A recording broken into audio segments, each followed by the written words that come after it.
great example of what baffled me about United's approach was after City went ahead, they didn't really try and exert any pressure. United didn't really try and get back into the game. Surely just nominate 5-10 minutes somewhere where you try and have a go at them, try and catch them. The only way United could have set up was the way they set up and play the way they played, because they are a million miles worse than Man City. We meet again, ladies and gentlemen. Welcome to the Football Ramble. Manchester City won the derby and Forest went mad. It's Monday, 4th of March. I'm Marcus Speller. I'm Luke Moore. I'm Pete Donaldson. And I'm Jim Campbell. I tell you what, Monday comes around quick, doesn't it, lads? Where'd the weekend go? Yeah, it's gone. But it'll be back. It didn't actually ever arrive because you didn't do the keys on Friday. Yeah. No, I did. You did do the keys, but people didn't hear it. Yeah, you got to be. I keep people on their toes sometimes. Fair enough. It's just a key card now, so you can't hear it jangle. Well, I hand them out to people. Yeah. Those who Sounds are deserving. No, the keys. The weekend Airbnb has now been upgraded to a little lockbox. It's a pin, Pin, so you can't hear it. Yeah, you just type it in. It's a little pin. It's on a timer, and they are set all for the world clock as well. Yeah, okay. So you don't get it early if you're in some parts of the world. You don't get it late. Fabio's going to meet you in the lobby. Yes, He will. To take you in. Love He that will. guy. Yeah. He'll Which be there. Fabio? You thinking Capello, Cannavaro? Fabio Cannavaro, Yeah. sexy Fabio Cannavaro is Yes. going to let you in. He's going to meet you in the lobby. He's going to tell you where the iron is. Or the 90s supermodel that got hit in the face by a pigeon on That's true, on yeah. a roller coaster. Yeah. Could Awful be him. business for everyone be him. involved. Yeah. Well, there were some big derbies in England on the weekend. I'm sure you're aware. Vicious Manchester United lost to Man City. He watched that game at altitude, apparently, in the Himalayas. Which made it more emotional, presumably. Yeah, I Let's would have do thought that. so, yeah. Yeah. Imagine that, though, when they were attacking, he was feeling a bit nervous. Would he have got enough air? Were they attacking? Man City. Oh, right, okay. Yeah, Yeah, when that's they- it. I'm imagining he's sucking on one of those yak chews that you give dogs for Yeah, some reason. could have been. Because yaks live up there. Do they? Yes. I don't More know. news as I get it. I don't know if you Yakety know yak. that. but they don't talk back. Andy Brassell's Wimbledon put MK Dons to the sword, of course. Now, on Saturday's mailbag, we discussed what makes a great derby. Luke defended half and half scarves as well. I revealed Joaquin Phoenix is a Fulham fan. So there really is something for everybody. I sincerely recommend you listen to that episode. Find it below this one in your podcast app. Right, gentlemen, let's have some highlights of the weekend. I'd like you to begin, Jim Campbell. As we're not talking about the Piff Posse today, Okay. I think I'm going to go for Jacob Murphy's little face as he put in the cross for Anthony Gordon's goal. I don't know if you all saw it at the weekend. I didn't but see his face. It just looks absolutely gleeful. He knows that Gordon's going to score, and there's something really wholesome about Jacob Murphy amongst. He's one of us, isn't he? all this. He's a wonderfully a jubilant man. Yeah, and he just looked like a little boy Yeah, playing for his favourite team. It was enjoyable. He's just so happy to be there. Yes. Which I think is cracking. Yeah, indeed. Yeah. I mean, we enjoyed his face, of course, with the Champions League anthem as well. That was lovely. And He's a man of great faces then. Exactly. I think it's pleasing that someone like him is a professional footballer. Absolutely. With such an excellent warm visage. Indeed, Jim, indeed. My warm visage. Peter, your highlight of the weekend. Well, I've got two, if that's all right. Can I be a big greedy Gus? Yeah, you go for yeah? it, mate. All right. Make him quick. Jesse Lingard coming on for his debut in Seoul, Nice. getting a yellow card and then getting booed. And that yellow card, by the way, arguably should have been a red. Yeah. It was a very lenient yellow card. He said this is going to be a challenge. He said this is the challenge. I've accepted it. Not the yellow card. I mean, actually playing for FC Seoul.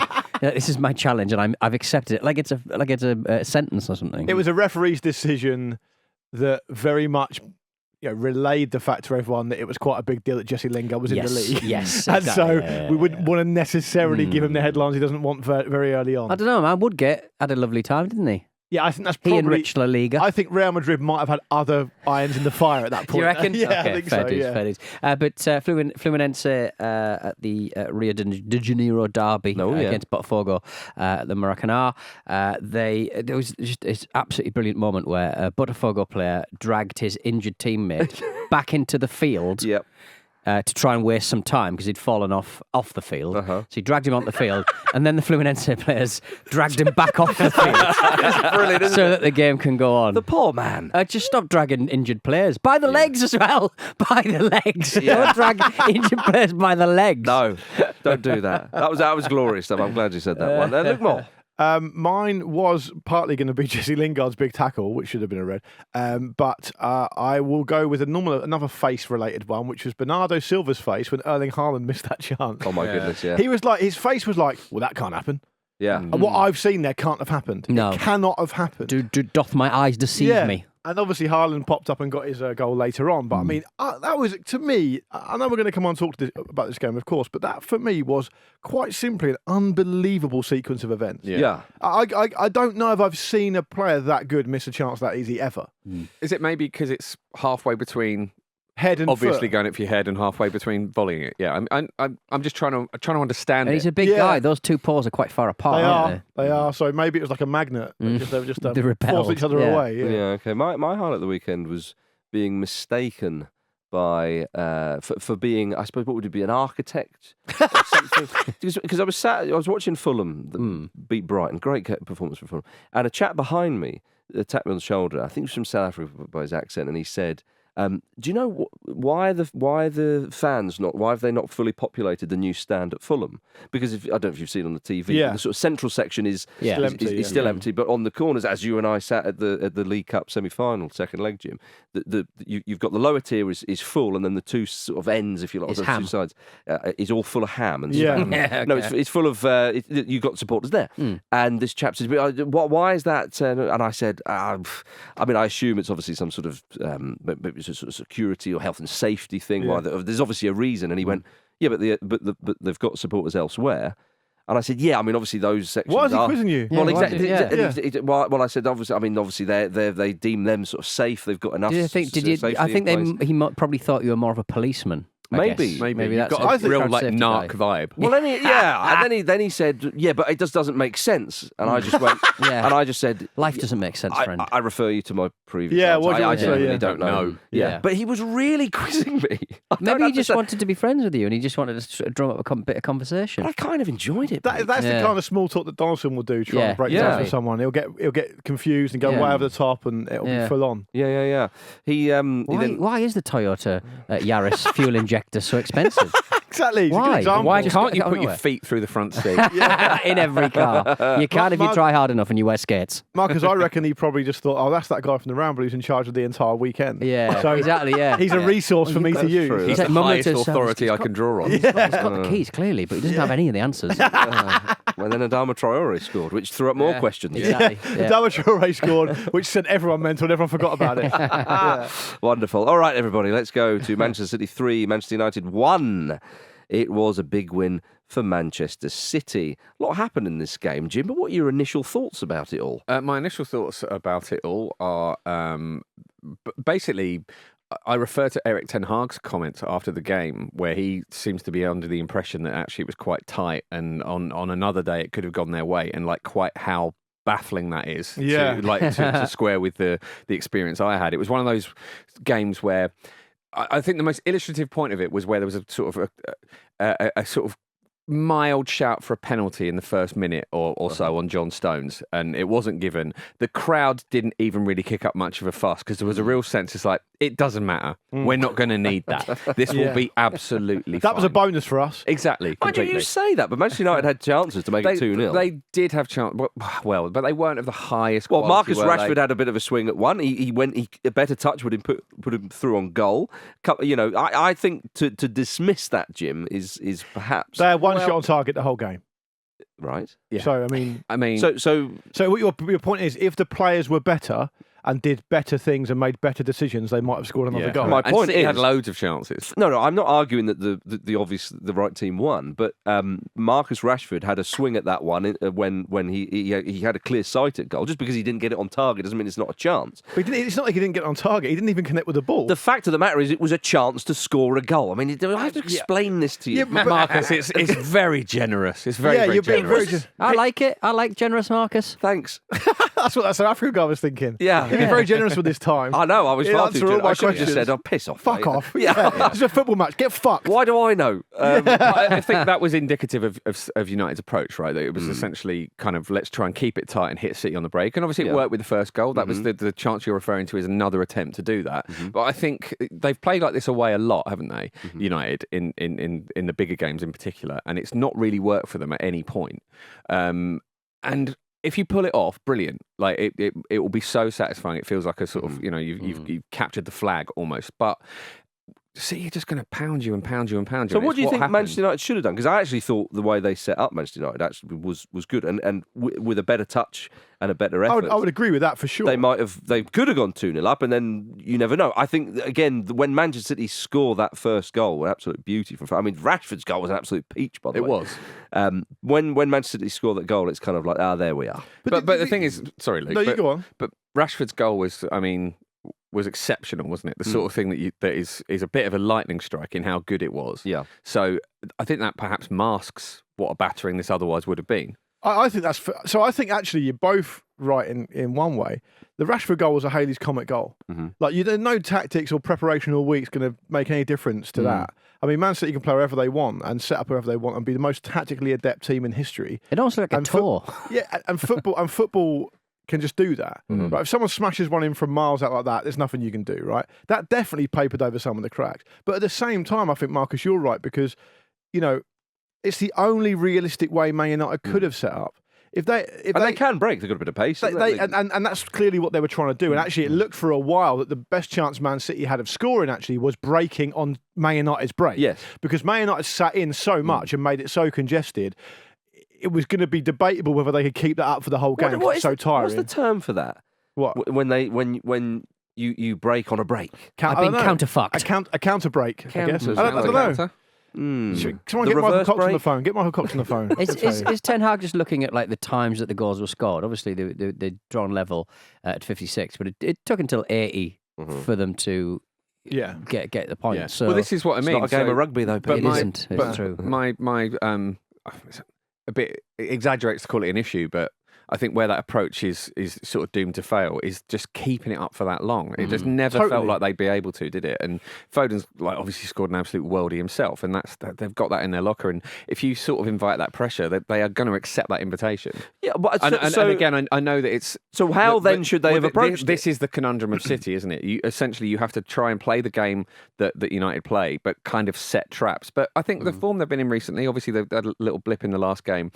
Surely, after trying this approach in the bigger games and it not working a few times already this season, you've got to do something different. Maybe just go for it a little bit more, or just try and manage areas of the game where you have a little bit of period, where you try and just attack them when they're not expecting it. If there was a great example of what baffled me about United's approach was after City went ahead, they didn't really try and exert any pressure. United didn't really try and get back into the game. Surely just nominate 5-10 minutes somewhere where you try and have a go at them, try and catch them. But they're miles worse. They're miles worse. So that's I think So there I would agree with you. But as Luke said, it's very, very difficult to do that. You've got to remember, I think Andre Onana, apart from a couple of distribution problems, probably had the best game I've seen him play for me. He was very good. He was sensational. And on another day, City could have scored loads more. The only way United could have set up was the way they set up and play the way they play, because they are a million miles worse than Man City. And again, as I stress, on another day, they could have gone 2-0 up. And at 2-0, and then you kind of hold in there. But the fact is, the game panned out the way it did. Manchester City are a far superior side.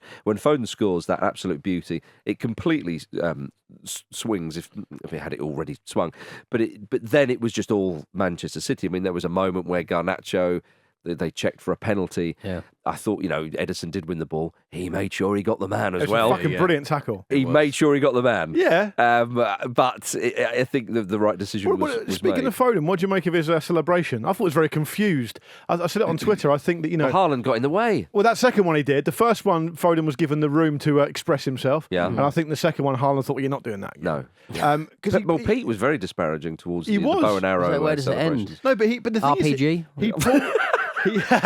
he pulls an arrow out of a quiver on his back. Yeah. And then he fires it like a gun. Which suggests It's confusing. Which suggests a crossbow, right? Which I think is one of the more sinister mime weapons. Yes. It is, but the crossbow. so, Here's the thing: you can't mime a crossbow. Hang on a minute. If we're talking crossbows, we've got to go to Pete Donaldson. He's from the town. Luke's good. Where you once upon a time could legally shoot a Scotsman with a crossbow in the town centre after dark. And they that's stopped that everywhere, because he isn't did it. Yeah. I love it when people say these bylaws. They go, Yeah. the law of the land trumps that. Yeah, whatever you say. Yeah. Yeah. But Luke, you were saying on Twitter about there's no recoil on a crossbow. There is a slight recoil, but it's forward. So what's that called? So coil? What I'm saying is, That's Owen Coyle. and Coyle? listen, you're talking to a man who spent last night watching quite a few videos of Dan Snow firing a crossbow on the YouTube. Okay. So I feel like I'm probably the most qualified at What's this he point doing in that this for? room.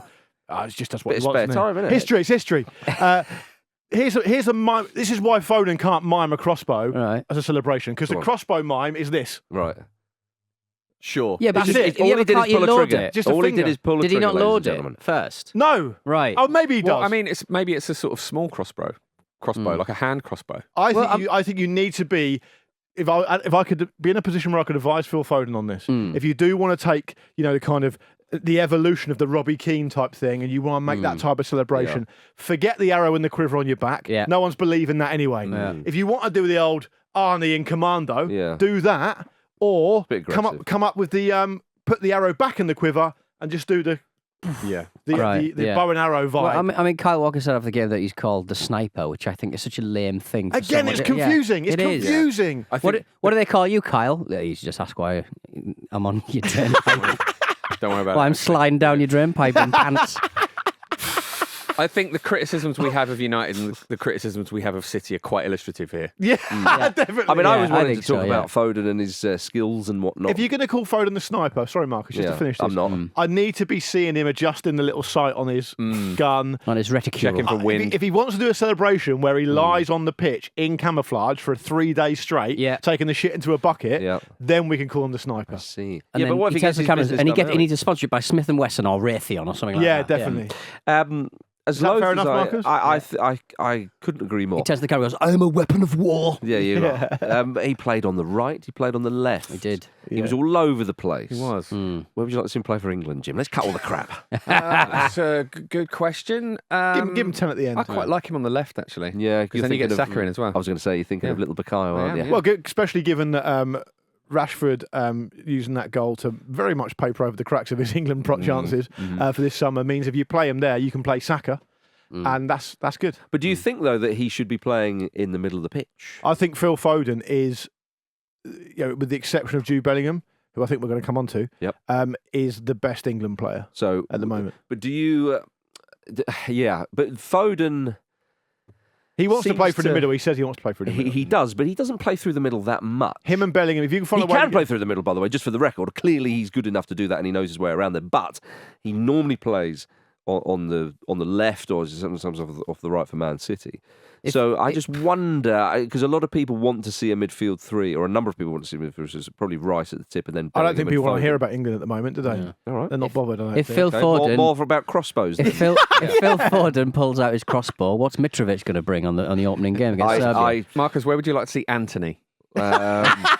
Back on the bench, I think. No, play him more. Yeah. Come on. That it almost felt like when they brought Anthony on, it was just an absolute treat for the City fans. Oh, it's amazing. Let's bring on a jester in their team. The happiest person associated with Man United to see Anthony play is Amrabat, who's also completely shit. Yeah, he set Phil Foden, Erling Haaland up basically. Lovely one, wasn't it? Yeah. How much time do I get? How much time do I get on the ball in the Etihad away from home? It was, honestly, I know he's been playing that position. I'm sure he's a good player, but it is funny as fuck. I don't care who you are. It is so funny that they toil and work so hard to get Anthony and then Amrabat. Amrabat was linked for ages. He's the guy to sort it out for us. He comes on, he looks like. He just looks like taken lost, from the old people's completely home. lost. Yeah, I mean, can you imagine coming on in a game like that? When the game's already lost, really. Just it's an impossible job. However, have a bit more bite about it was only 2-1 when he came on. Yeah, I know, but I mean, fine. Philosophically, it was finished. My point is that he didn't have to make sure it finished. I know, and it can be hard for players to come off the bench and get the pace of the game and stuff. But if that's the case, and you're in that situation, in that area of the pitch, and you're surrounded by some of the world's best players. Yeah. You can put your boot through it and just reset. Absolutely. It's a real throwback to signing a player because they look good in the tournament, isn't it? We don't see it that often now, and this feels like a real... Yeah, I know what you mean. You end up paying more. Yeah.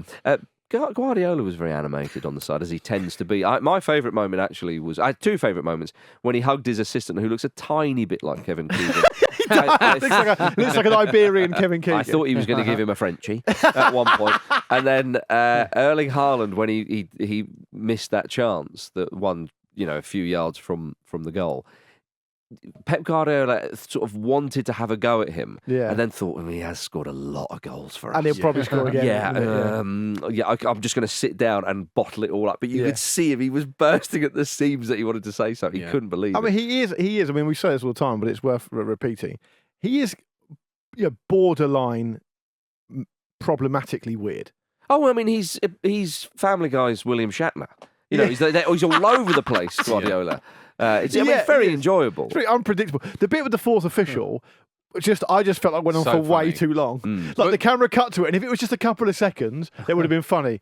They stayed on that for about 15 seconds. They only cut because it was a corner. I know. It's definitely more a begrudging entertaining cut than the back game. to the football. Yeah, It was a good game, but nothing's competing with that. And the fourth official, massively started to look like that girl in that meme with the bloke in the nightclub shouting in her ear. Yeah, it was very much that I can't energy. wait for this to be over. I'd love to know what he was saying. Yeah, but you can guess. Get the lip readers out. You can just guess. It's just like, are you sure? I want to be happy. I want to be. Why are you getting in the way of my team? So happy. I'm so happy. I'm so happy. Yeah. Drink water. So drink water and relax. That to I say that to I genuinely say that to my dog every morning when he's going mad because there's a fox in the garden. I'm like, calm down. Just drink water. Drink water. Do you think, Jim, do you reckon he was just screaming over and over again in the fourth official's ear, Julia Roberts, Julia Roberts. Notting Hill, love that one. Have you seen Confessions of a Dangerous Mind?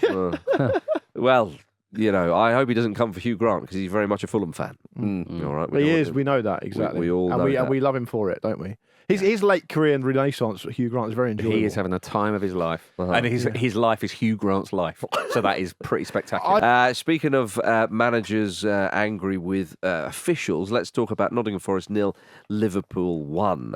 Darwin Núñez with that 99th minute winner for Liverpool. Controversy, Jim. So controversial, Jermaine Genius seemed to care about something. Yeah. It was like right in the Venn diagram. Jimmy. Well, I think I don't think I wasn't believing it. No, even that. You should have seen me kicking off. I was bloody fuming. At one point, Gary Lineker said to Manchester, I mean, you're a Forest fan. And he went, I am. Yeah. I am. Yeah. No, I am. Yeah. That's good. I'd love it if Jolien Lescott, you're a Man City fan. I'm a Wolves. You're a Man City fan. Oh, yeah. Sure. Are you nervous now? Yeah, a little. Yeah.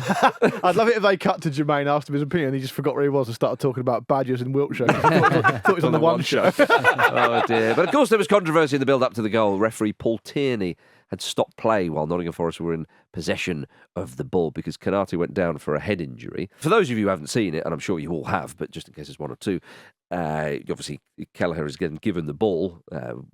Liverpool then can go down the other end and attack. They win a corner. The corner comes in, blah, blah, blah. Gets to McAllister, floats it in, and Núñez scores. Whereas, of course, that comes from Callum Hudson-Odoi having the ball out wide for Forest when they're on the attack. And it seemed a little bit unfair on Forest, to say the least, that they had to give possession over to Liverpool. Now, interestingly, Mark Clattenburg, who is Nottingham Forest's official referee advisor, said the law is clear that if the ball is outside the area, you get possession back. I'm here to advise the board, but I haven't spoken to the referee. Paul wouldn't allow me in. I love this. It's like Mike Dean just turning up and throwing his weight around. I love Paul Tierney just basically saying to him like he's some kind of like mall cop. You've got no jurisdiction here. Yeah. I don't have to talk to you anymore, Mark. I don't have to talk to you anymore. You're not a referee anymore. But I mean, is it mischievous to suggest that, you could, in theory, assuming the referee's performance is never perfect, right? There's going to be a mistake is going to be made in every single game, probably. And obviously, some of them are quite high profile. Some of them perhaps don't take much notice of. And you wouldn't have taken notice from this one. Liverpool didn't score, right? Is it too mischievous to suggest that actually you could do this with any goal? You could say, okay, well, if you go back far enough, because the reason I'm saying that is because Forest did have definitely one and possibly two chances to clear their lines and get rid of the ball. About 2 minutes or so kind of happened between that decision, which was, let's be fair, in the neutral part of the pitch, and the goal But itself. that kind of detail's by the by, though. Yeah, because I think you want the rules to be applied properly, right? It really is as simple as that. I mean, you are into chaos theory. I mean, if Forest are given the ball, doesn't mean to say they're going to put the ball in and then score. They could lose the ball, Liverpool could score.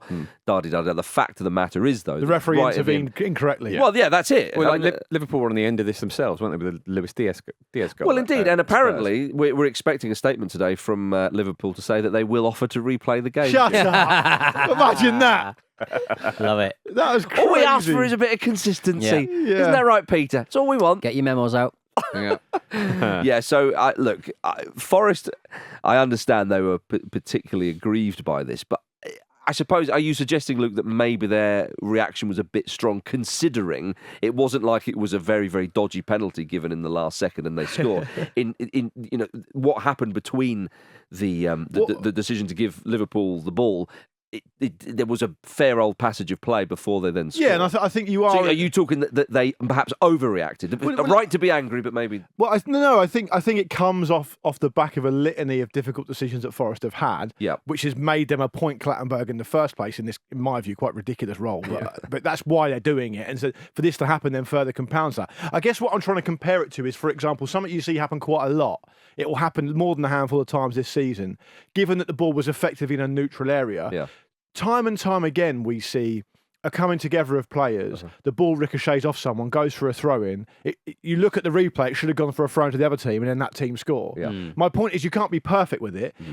I guess in this case, if Paul Tierney is essentially incorrectly administering the law, and apparently, according to what's been reported, Paul Tierney was repeatedly saying to Nottingham Forest players, that's the rule, they get the ball, that's the rule, they get the ball. Right. So he seemed to be pretty convinced that that's what he should have been doing at the time. Right. Well, it could make it worse, though, if he doesn't actually know the rule himself then.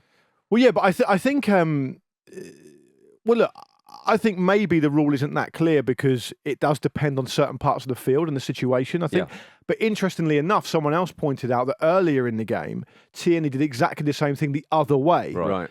And obviously Forest didn't score, but it was something he clearly believed is what he should have been doing. So look, I think Forest should be aggrieved. I think if it is a mistake and it's a serious mistake, it's fucking annoying because they keep getting on the end of these, and it seems like a lot of teams do. I think what we've done now is we've elevated the administering and the refereeing of the game to such a point where we've tried to tell fans and football clubs that it's going to be much better, to the point where it's going to be almost perfect, and it just can't be like that, and that means tensions run a lot higher. But what I would say is, there's absolutely no reason at all for Clattenburg to be involved. I think it's a ridiculous role he's got there. The fact they wheeled him out to make an official comment to the BBC off the back of it was mental. The fact that Evangelos Marinakis, who himself is a very problematic character, apparently was removed by security, according to some reports of people at the game. All that stuff he was chasing Paul Tierney down, which is not right and shouldn't happen. Yeah, and obviously Stephen Reid, part of the coaching staff, I think, was he given a red card? Well, that can happen. I mean, the red cards exist for a reason. Tensions run high. People get annoyed. Yeah. It's a dramatic last-minute goal. Yeah, if he gets sent off, he gets sent off. He'll have to serve his ban. I just don't he was actually saying? What? He was apparently saying, can this count towards the points deduction? Have you seen Marinakis'... Nunez was a ball under his arm. Yes, it fucking can. Have you seen Marinakis' face? Like, from the Very top much half, so. like, everything above the nose is 45-year-old. Everything below, 65. Right. Wow. Beard, grey beard, yeah, pitch black hair, bit of a ball spot, admittedly, but it's interesting. I can't stop looking at that So guy. what Paul Tierney was thinking when he was bearing down? Yeah. Well, I could outrun him. He was like, I think I can take half of him. Can outrun him from like the nose up. Yeah, let's hope he doesn't try and headbutt me. Otherwise I'm in trouble. But I do think, the joke on the side, the Marinakis as an owner needs to set an example. He needs to be above the fray on that stuff. He can't be involved. Well, he's...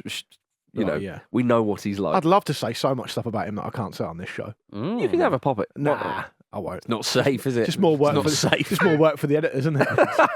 How long did you go out? Yeah, exactly. Yeah, he was a very ungenerous lover. From the nose up. I tell you what, though. Careful. From the nose down, there was nothing going on. Not much. You had to do all the work. But a great win for Liverpool, though. Yeah.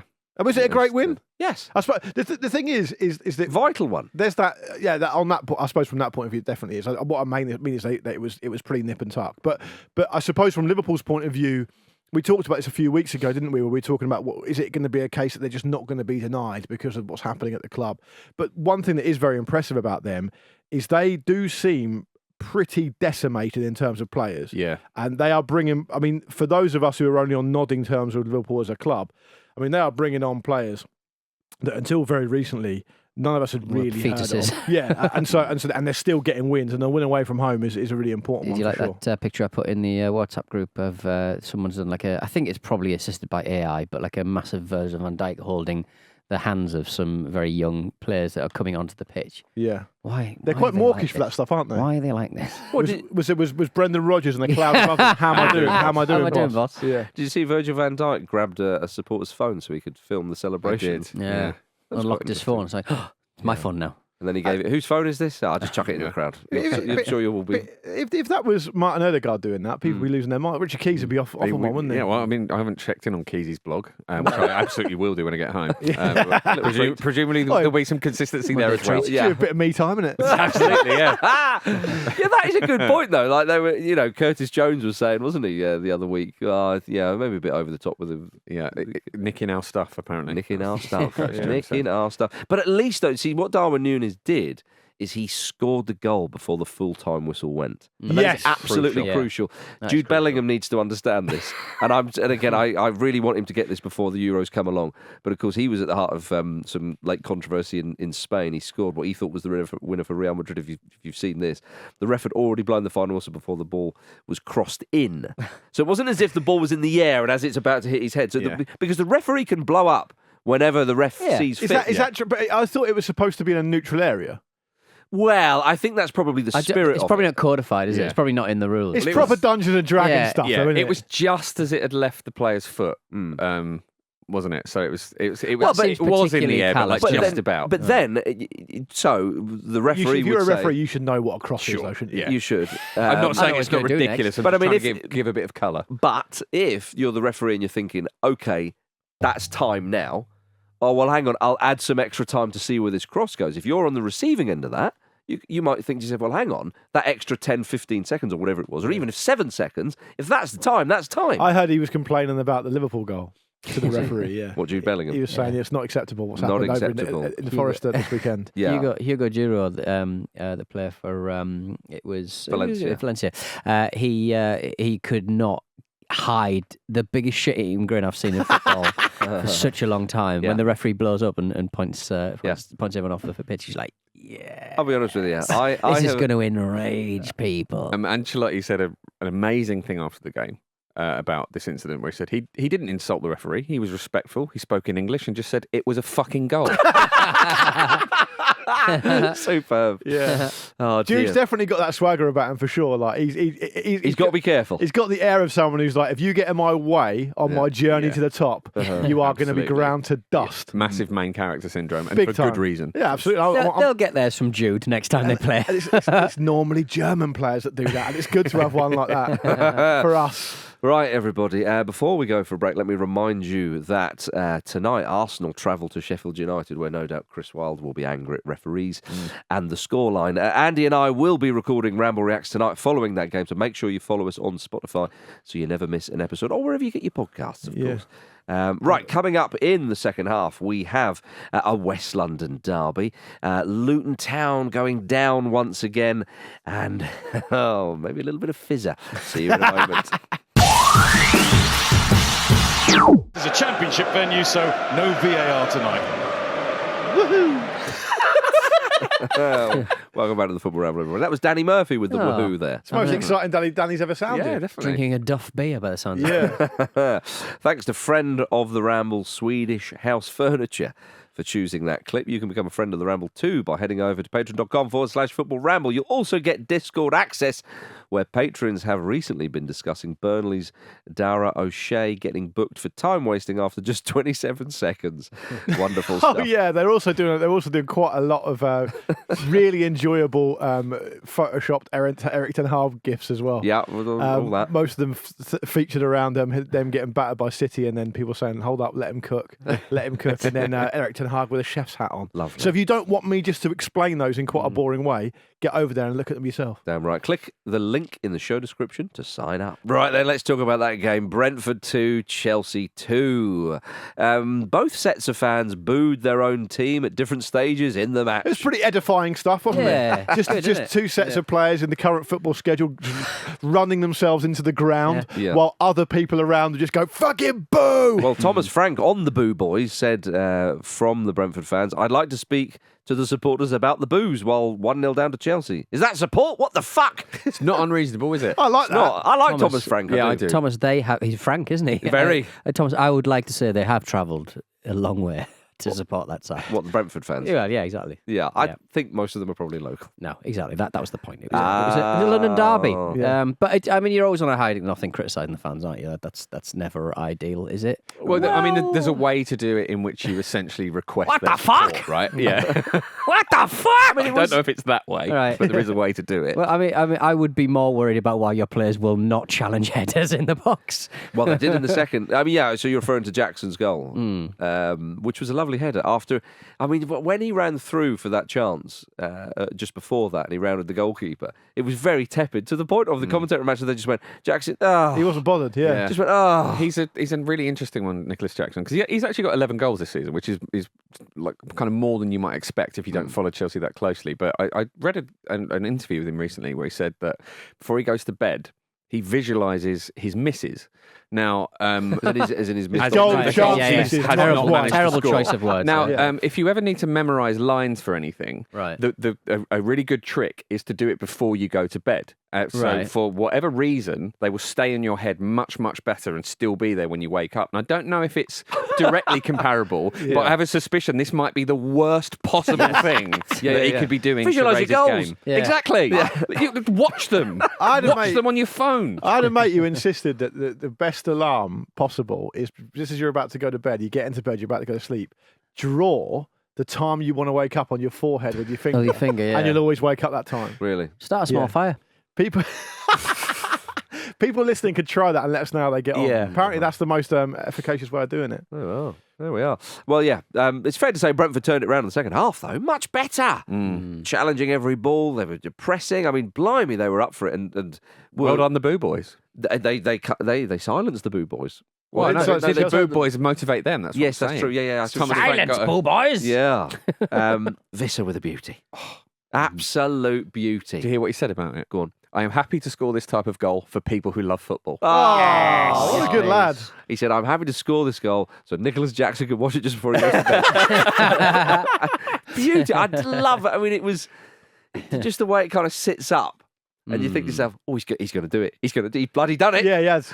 Oh, glorious. I also really enjoyed the fact that we said on Friday, didn't we, that Chelsea, the most accurate thing you could say about them is they're just a mid-table team. And then they put in the most mid-table performance. Yeah. But possible. that second half from Brentford was so much better for them. And They were unlucky not to score more goals, actually. yeah, and they, because they've been poor recently, and that's obviously why some of the fans are booing. I mean, again, I kind of tend to agree with Thomas Frank. You know, they know more than anybody if they're playing badly. But being 1-0 down, fairly sort of tepid first half. But that second half, my goodness, they came But then roaring Chelsea, back. kind of pegged them back again, and then. But that can happen. And it was a strange game for that because as soon as Chelsea went 2-1 down, all their fans started really vociferously booing about what's going on and wanting Pochettino out. And they were singing about Todd Bowley as well at one point. Songs for Jose again. It's happening. Which is funny because a great metaphor for it was that they were singing about Todd Bowley, who basically, rather than just take the short hop to Brentford, went to Bahrain for the first Grand Prix of the Formula One season. I've seen a lot of criticism of this from him. It's like he is a billionaire. I'm not criticising it. I just think it's funny. stuff, Yeah. Do what you want. Yeah. Yeah, let him do what he wants. Is what But you that's say, very Jim. much the type of lifestyle you can expect from a billionaire, though, right? And therefore we shouldn't criticise it. Oh no, I'm not. I'm just saying it's about expectation, isn't it? Jim, as a billionaire yourself, Yeah. how do you feel about it? I'm not really into F1. No, same. But Todd Bowley's probably thinking, I can go to Chelsea games anytime. This is the first game. It's first just race one in of my this- toys. Yeah, well, exactly. if he was as nimble as Ivan Toney, he could have done both. No, well, exactly, because Ivan Toney popped up at the Brits. Well, people seem to be quite surprised about this. That he managed to go from one side of London and get to another part of London within a 5-hour window. I know it can be a bit tricky. Wow, you getting must have got a a shopper. Yeah, Addison Lee are pretty good. Yeah. Well, Ivan, why aren't you just sitting around at the G-Tech Community Stadium until next game? What do they think this is? Like some kind of like Simpsons cartoon? Get back in your cryogenic. I thought you just laid down in the penalty area and then animated when the referee blew the whistle for the next game. Exactly. I'm sending emails to Real. The only one among us who, of course, has been to the Brit Awards is Pete Donaldson. Yeah, I have, several times presumably. Yeah, how many the red carpet many a time? People did you annoy on the red carpet? Countless people. Any goodness me's? Simon Le Bon, lots of goodness me's. Simon Le Bon drunkenly took the piss out of my accent. Who's the singer who sang "Come On Chameleon" by George? Boy George. He didn't change you to a radio, did he? I can see that happening. Probably would have got a better fee. Yeah. I repeatedly asked him whether he was going for the chicken or the fish. And what did he say? I'm a vegetarian. Did he? Just it's the Some level of vegetarians- interview and you get from Pete Donaldson. Did you follow it up with a goodness me? Yeah, goodness me! Yeah. Don't take me to a red apple, John. Yeah. There we go. There we are, you see. Yeah. Excellent. Marcus, didn't Harry Kane do a stint at the Brits? Didn't he give away something? He shouldn't be doing speeches. He shouldn't be doing speeches, No. correct? But I mean, I'm you say a fairly certain stint? before he went to Germany, I think he did a farewell. I thought you meant PR now, tour. like he's just desperate for a trophy. Yes, Because it's gone wrong at Bayern Munich Yeah. in terms of the league title, so He's he's just just just going up to Ray, who won like 6, going, "Oh, you can spare one of them, couldn't you?" Let me do it. Let me do a bar. Yeah, I'll take best female solo artist. Yeah, he did present an award. Well There done, you go. Charlie Kane. Yeah, great gig. He didn't win the award. Harry, I got you a great move. Oh, where is it, Man United? It's fucking XL. It's the O2. Yeah. Yes, the O2 Arena on Saturday night. Well, yeah. You're presenting best fucking special effects. You're talking to Pete on the Brits carpet. You get more He's people in going the he's going to give you a box of After Eight mints. Is that what you did? That's what he should do. Yeah. That's What? So we used to have like carrier bag full of sweets, and we'd give them out. Like you'd choose I think the Bros brothers both had a After Eight mint. That's the one they went. What, for. so you did that to tempt them over to talk to you? Yeah. Oh, okay. I didn't know that was the Nice, tactic. Wow, like an thing, animal. yeah. Like a little animal. So let me just get this right. So you're on the red carpet Yeah. with some of the biggest names in music. Oh, I hit one of Haim in the vagina with a clipboard. There you There go. you go. Forgot about that, yeah. Why did you do that? It was an accident. Okay, forget my question. For me, she's You done just nothing hit me wrong in the there. vagina. I was like, oh, sorry. Soon is you It was say a that? particularly heavy Careful. clipboard as Oh. well, Yeah, okay. and a heavy moment for us all. Yeah. Yeah. I just wondered why my interest was the thought process in I need to attract some of the biggest names in music over to me to talk to me. After 8 minutes should do it. Yeah, exactly. Oh no, I've hit one of Haim in the vagina. Yeah. What an afternoon. Yeah. Right, let's move on to Luton Town 2, Aston Villa 3. Aston Villa needed an 89th minute winner. It's a brilliant game. What a game it was. Game of 2 halves, Luke Moore. Absolutely. And then Aston Villa wrestled that first half bit back and Yes. stuck it at the end with some staples. Yeah, Villa was like, I was watching them and it's like, this doesn't look in any way correct. I don't know Yeah. what's happening here. Uh-huh. It I'm going to call the British Transport Police. It was one of those very interesting things that happens in football now, despite all kind of the Beard's attempts to try and control it tactically and all the rest of it, where momentum is just a thing. And Luton came out of the blocks in the second half and they were just smashing on the door over and over again. And Villa couldn't deal with it. I mean, Luton probably could have scored one, maybe two more. There was an identical chance that went just wide to the goal that I think Morris scored with about 20 minutes left. And they could have gone 3-2 up. And then from nowhere, Villa somehow managed to pull the win out the back. And speaking of big wins, I mean, you said Liverpool's game was a big win. In the context of what Aston Villa are trying to achieve this season, that was absolutely huge because Luton are showing a lot. Yeah. You compare them to Sheffield United and Burnley, for example. Even Forest, you could say. Yeah, I mean, Burnley, for example, in their game against Bournemouth, first 20 minutes, they were great. They just couldn't score, and they got sucker punched, and that was the end of it, Why really. did you say this? I mean, Luton have lost 4 on the bounce. They have, but in every one of those, they've shown a bit. Yeah. It's almost like it's enough to hang Give your them hat a on. point. Yeah, definitely. Give them some a bonus point. The Premier League got some spare ones they took from Everton. Give them to Luton. What happens to those points? They just disappear. We're supposed to believe that, are we? We're supposed to believe that you go after an established Premier League team, it you doesn't take make points off them, and those points all just disappear into the ether. You've been reading Matt Letizier's I blog have. again. Give them to Matt Letizia. He can distribute them with some CBD gummies. Yes, he kept on the golf course. Yeah. Ollie Watkins scored a couple for Aston Villa. Of course, that second goal. The touch. What a finish. Beauty, wasn't it? It was a pinpoint finish. Oh, yeah. We had this discussion the other day about the as you know, I like to bring in England. Who's going to be behind Kane in the striking pecking order? And Watkins is. He's done nothing wrong. Everywhere. He's the obvious choice, isn't he? At this point? 16 Premier League goals, 2 behind Haaland in the race for the Golden Boot. Obviously, Haaland was injured for a long time, we should say. It would be very harsh if he doesn't get the call up, but I still think Toney has that little bit more in his locker. I think. Am I right in thinking that you think he's more similar to Kane? So is a replacement. Toney is more similar to Kane, but it's not just the goals that Watkins has scored. He's got 10 Premier League assists. Yeah, which is double the amount Haaland's got. Yeah, I mean Watkins does a lot. He does a lot. And Watkins had a message for Gareth Southgate saying, "I missed out on the last Euro squad because it was my first season in the Premier League. I am scoring. I am established.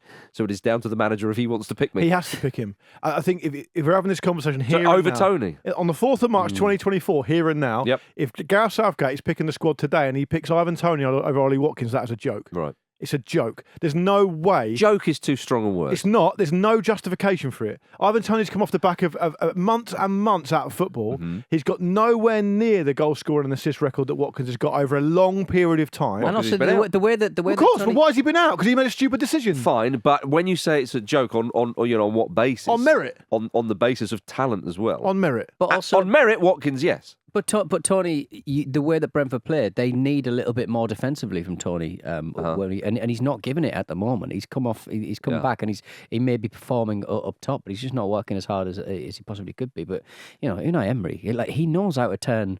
He does. I'm not middling strikers, but decent strikers into absolute world beaters. Incredible. I think Watkins has added a lot to his game this season as well. He's having his best season by far in the Premier League, as we've sort of touched on with not just his goals but his assists, but it's the type of goals he's scoring. He seems to have really diversified that, and that's going to really stand him in good stead. Look, it's just my opinion. I'm not trying to tell you guys you're wrong. You can't not pick him. Are you watching him play? I think we're all agreeing with you, though. Yeah. Speller's not none on of board. us aren't picking. No. I'm caught in two minds. But I would whatever. Why can't we have all three? That's wow. true. Well, yeah. I mean, it's a reduced squad again, though, isn't it? Yeah. Now? Yes. So it makes it difficult Like to squeeze. Just register forward one of them as a players. goalkeeper like North Korea did. Oh yeah, nothing can go wrong there. Yeah, exactly. Yeah. I mean, if he carries, it's a big if, but the form he's in, carries on the way he's going. How many Premier League goals and assists are he going to get this season? He might put together 25 goals and 15 assists in the Premier League and get Villa into the top four of the league, into the Champions League, and not get picked for the England squad. It's crazy. Have we seen more players like Watkins over what we get from Toney in the England squad? We've had a lot of players like Watkins, that is a point I agree with. but Toney's very unique. Tell me, so the problem England have had is they've not really worried that much about it, because when he's fit, Kane's always going to play. And so they rotate around these different strikers they pick here and there, whether it's a Calvert-Lewin or a Toney or a Watkins or whatever. Yeah. There's some others as well, which I won't have to bore you with. But the fact is, none of those options have been anywhere near as good as Ollie Watkins is right now. Yeah. He can do all of it. Toney is kind of stylistically a more similar player to Kane traditionally. The reality is, Toney's had almost a year out, and he's come back. He's about 7 or 8 games since, and he's looked pretty decent, but he's not looked anywhere near as good as Watkins. And the stuff that Toney does, Watkins can also do, and Watkins brings you a whole load of other stuff as well. It's unthinkable that Watkins won't be in the squad for the Euros if he's fit, in my view. All right. Big chat. Big Right, chat. you got to recognise the game when you see it. Well, and I'll throw out another name for you then. Yeah. Did you see John Joe Shelby's free kick on the weekend? Forget what I just said. Make the extra place for John. Where's he playing now? Rizespor. He's playing in Turkey. Yeah. That's all you need to know. Yeah. Turkey. Yeah. It was a It's beauty. a dead ball, mate. Apparently the Same big clubs, everywhere. Apparently the big clubs are interested in John. Yeah. Galatasaray, Fenerbahce. Well, the Turkish big clubs. You just said big clubs. I thought you meant like Real Madrid or something. No, come on. The big Turkish clubs. The big Turkish clubs. imagine. All I'm saying is that if he was to get a big move to Galatasaray, Whenever you talk about this or man, Fenerbahce, you always say, all I'm saying is. Yeah. All I'm saying is. I Always think all I'm saying all you is. need to do is, if you pick him for the England squad and he starts, Yeah. he starts for Yeah. England, Yeah. you've got to just make sure Alex Ferguson's in the seat just behind the bench to really rile him up. Yeah. And then you see how many goals he scores from the halfway line then. He's picking them in from everywhere. Yeah. I think it would be a good stepping stone, Galatasaray. Marcus, Back to the Premier League. So you talked about this. You Marcus, how dare you? you dropped this in the Football Ramble WhatsApp group across the weekend. I did. Was it, from memory, was it poorly received by Turkish football expert Andy Brassel, or was it well received? I think he gave it a thumbs up, did he not? Yeah, I think he said that he was very impressed with him. Yeah, there you are. Yeah. There you are, you there we see. go. And Andy's not here to defend himself, so let's really lean into that. Let's lean in all the way. Yeah. But Aston Villa, though, in terms of top four, that they're on for it. They really, really are. I mean, it was particularly gutting for them that Liverpool didn't drop 2 points because they'd only be 6 off the top, of course, if that was the case. But that's not the case. No. So the title does seem to be out of their reach at the moment, but you never know what could happen. But a top 4 finish for them would be phenomenal. And would be. They play Spurs next, and that's obviously massive. So Yes. If either side get a win there, it's huge. And I think the fact that it's at Villa Park is big as well. Spurs have obviously turned it around against Palace, and they've found a way to get results, but they've not been that fluid. And I think Villa look like now they might have got over their wobble. The only kind of fly in the ointment for them is I guess they've got a pretty tricky game away from home in Europe before they play Spurs. So they've got to manage that a bit as well. They do. Portland Timbers are still top of the Western Conference on goal difference after a 2-2 draw with DC United. Pete Donaldson, are you coming round to the fact that Fizzer is on a winner? So that's a win and a draw. Yeah. Is it? I just need it. How many games in are they? 2 points for a win, is it? Over there? They're two games in, and they're top on goal difference. So it's a good start. Yeah, top on goal difference. No one can deny that. The Thrilling. league doesn't like What a it. thrilling situation. I love this work. I love this work. Go on, have another dig. This I like. Yeah. You can't win the Western Conference in the first couple of games, but you can certainly lose it. You can certainly be top. True. You can be top. You can certainly be top, yeah. So I think Portland Timbers are on for it. Go on, the boys. Yeah. The big news, of course, coming from the Major League Soccer.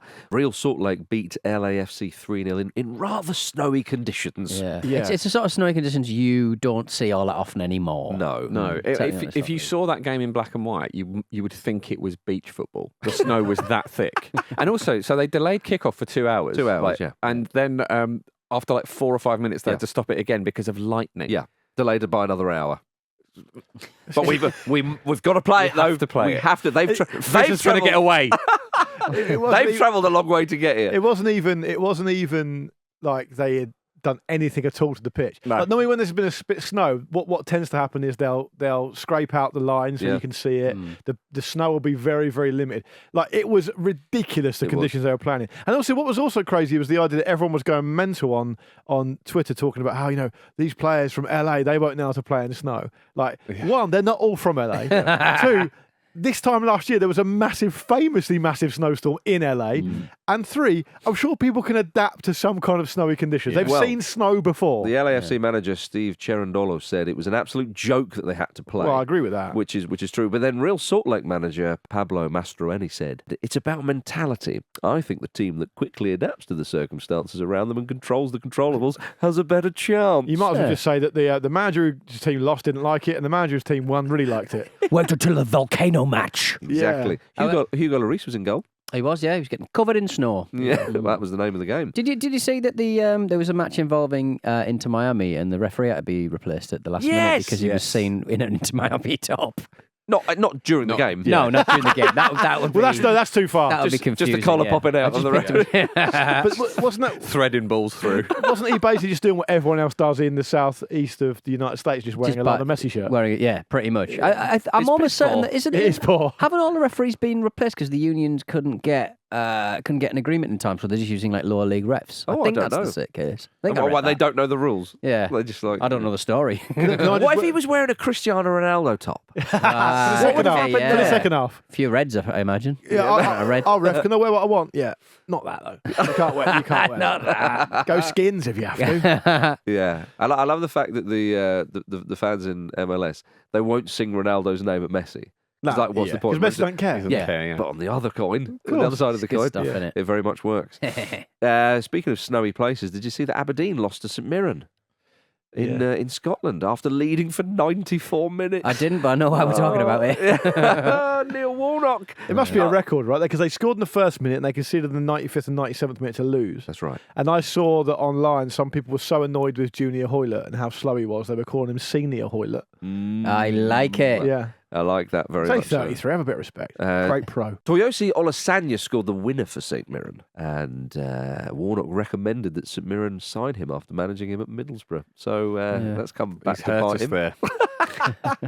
Yeah, I don't think they've won a game yet, have they, under Warnock? They haven't. No. He wants to win the cup, doesn't he? Are they out of that? Yeah, but you can't win the cup without winning the game, can you? Yeah, but no, that's why in the league That's what they're I mean. not. Is he not bothered about the league? No, he has won a game in the cup. Neil, you haven't won a game yet. In the cup they have. Oh, okay, right, fine. But yeah, in the league they haven't. It's all right, I'm going for the cup. You've got to win games in the cup as well. It's a hobby for him. You can win them everywhere. Win all the competitions. Yeah, they beat Bronny Rigorose 2-0 at home, apparently. There in you the go. cup. You see? Yeah. Clean It's sheet. all coming together. They've got Kilmarnock next, though. I'll tell you what, a huge weekend in Scottish football. Rangers and Celtic both losing. I know. Yeah. Hearts cutting the gap to 15 points.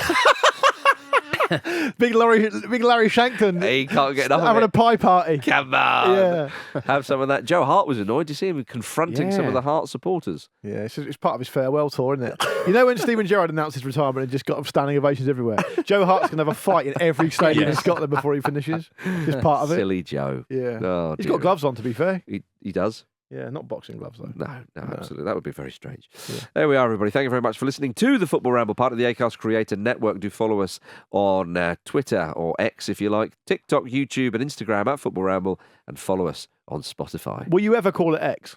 I just did. No, but are you ever going to just call it X? Well, that's what it's called. No, but will you ever adopt it? I think I have already. Are you going to get a blue check mark? I don't have the money for it. So you can do big, long tweets about Phil Neville? And edit them, apparently. Yeah, you can edit them as well. Yeah, you can all edit them every time he wins a game. That's right. Yeah. It's It'd be nice. It's I wonderful think the stuff. possibilities for you on X are endless, Marcus. I would say so. Much more than they were on Twitter. Yeah, definitely. Thank goodness. It's a different X. beast now, isn't it? Very different beast. Very Yeah. different beast.